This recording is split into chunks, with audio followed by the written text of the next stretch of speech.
മോർച്ച സംസ്ഥാന അധ്യക്ഷൻ ശ്രീ പ്രഫുൽ കൃഷ്ണ കൂടി നമ്മളോടൊപ്പം ചേരുന്നുണ്ട്. ശ്രീ പ്രഫുൽ കൃഷ്ണ, MK ഫൈസിയുടെ വീട്ടിൽ ED റെയ്ഡ് നടത്തിയത് ശക്തമായ വിവരങ്ങളുടെ അടിസ്ഥാനത്തിലാണ് എന്നാണ് മനസ്സിലാക്കാൻ കഴിയുന്നത്. ഇവിടെ നിന്ന് രേഖകൾ പിടിച്ചെടുത്തിട്ടുണ്ട് എന്ന് പറയുന്നു. സമാനമായി പരിശോധനകൾ തുടരുമെന്നാണ് അറിയിക്കുന്നത്. നോക്കൂ, പോപ്പുലർ ഫ്രണ്ടിന്റെ നിരോധനത്തിന് ശേഷം പോപ്പുലർ ഫ്രണ്ടിലെ മുഴുവൻ ആളുകളും SDPIയിൽ അതുപോലെ തന്നെ CPM ഉൾപ്പെടെയുള്ള രാഷ്ട്രീയ പാർട്ടികളിലൊക്കെ നിർബാധം പ്രവർത്തിക്കുകയാണ്. പോപ്പുലർ ഫ്രണ്ടിന്റെ പ്രവർത്തനം എങ്ങനെയാണോ അതേ രീതിയിൽ തന്നെയുള്ള പ്രവർത്തനം തന്നെയാണ് SDPIയുടെ ഭാഗത്തുനിന്നും ഉണ്ടാകുന്നത്.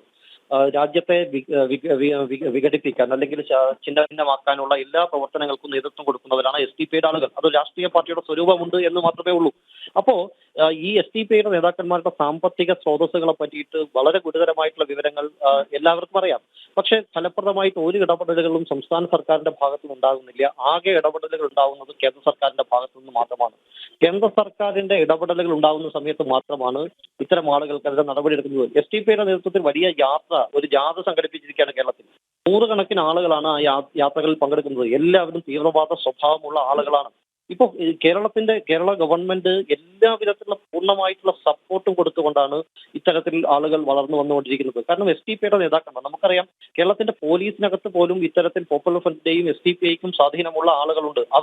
അവർക്ക് ട്രെയിനിങ് കൊടുക്കാൻ വേണ്ടി യൂണിഫോം ഫോഴ്സിലുള്ള ആളുകൾ പങ്കെടുക്കുന്നു. എന്ന് പറഞ്ഞാൽ പൂർണ്ണമായിട്ടുള്ള സംസ്ഥാന സർക്കാരിന്റെയും അതുപോലെ തന്നെ കോൺഗ്രസിന്റെയും പൂർണ്ണമായിട്ടുള്ള സഹകരണം ഈ പറയുന്ന കക്ഷികൾക്ക് ലഭ്യമാണ്. എന്തായാലും കേന്ദ്ര സർക്കാരിന്റെ ഭാഗത്തു നിന്ന് ഫലപ്രദമായിട്ട് ഇടപെടൽ ഉണ്ടാകുന്നു. EDയുടെ അന്വേഷണം ഉണ്ടാകുന്നു. NIA പോലുള്ള അന്വേഷണ ഏജൻസികൾ ഫലപ്രദമായിട്ട് ശക്തമായിട്ടുള്ള നിരീക്ഷണത്തിൽ ഇത്തരം ആളുകളെ നിരീക്ഷിക്കുന്നു. ഇത് മാത്രമാണ് കേരളത്തിലുള്ള ആശ്വാസം. കേരളം വലിയ രീതിയിൽ ഈ ഇത്തരം സ്ലീപ്പിംഗ് സെല്ലുകൾ എല്ലാ പാർട്ടിയിലുണ്ട്. ഇപ്പൊ ഇന്ന് തന്നെ വയനാട്ടിൽ നടന്നിട്ടുള്ള ആൾക്കൂട്ട വിചാരണ, ഒരു വിദ്യാർത്ഥിയെ ആൾക്കൂട്ടം ക്രൂരമായി കൊലപാതകം ചെയ്തു എന്ന് പറയുമ്പോൾ അതിലെ പ്രതികൾ പലരും പഴയ SDPIക്കാരാണ്, പോപ്പുലർ ഫ്രണ്ടുകാരുമായി ബന്ധമുള്ള ആളുകളാണെന്നുള്ള വിവരങ്ങൾ വരുന്നു.